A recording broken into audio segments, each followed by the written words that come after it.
தென்காசி மாவட்டத்தில் இருக்கக்கூடிய சங்கரன் கோயிலுக்கு குடும்பத்தோட போகணும் அப்படின்றது ஆட்சியுடைய ஆசை. நாம நிறைவேற்றிடுவோம். கன்னியாகுமரி மாவட்டத்திலிருந்து பைபாஸ் வழியாக வெளியூர் போறவங்களுக்கு இந்த வாய்ப்பு கிடைக்கவே கிடைக்காது, அந்த பாக்கியமும் இருக்காது.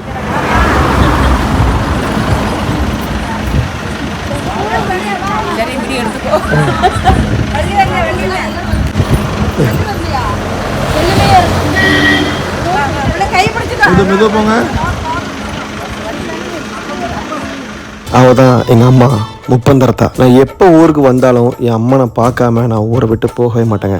அந்த பாக்கியம் எனக்கு எப்பவுமே கிடைக்கும். அது மட்டும் இல்லைங்க, இந்த வாட்டி பிரசாதம் கூட எங்களுக்கு ஸ்பெஷலாக கொடுத்தாங்க.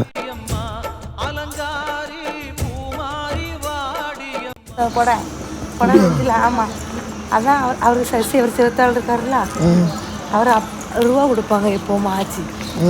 50 ரூபா கொடுத்தோன்னா பிரசாதம் கிடச்சிருக்கு. எங்கள் ஊர்லேயாவது உனக்கு ஒரு பொண்டாட்டி தான், வடநாட்டில் உனக்கு 3 பொண்டாட்டின்னு சொல்லுவாங்க. மனமுருகி சாமி முன்னாடி நம்ம குடும்பம் மட்டும் இல்லை, எல்லாருமே நல்லா இருக்கணும்னு வேண்டுறவங்க தான் என் அம்மாவோட அம்மா நீலாட்சி. நாங்கள் இன்னைக்கு நல்லா இருக்கிறதுக்கு காரணமே எங்கள் ஆட்சி தான்.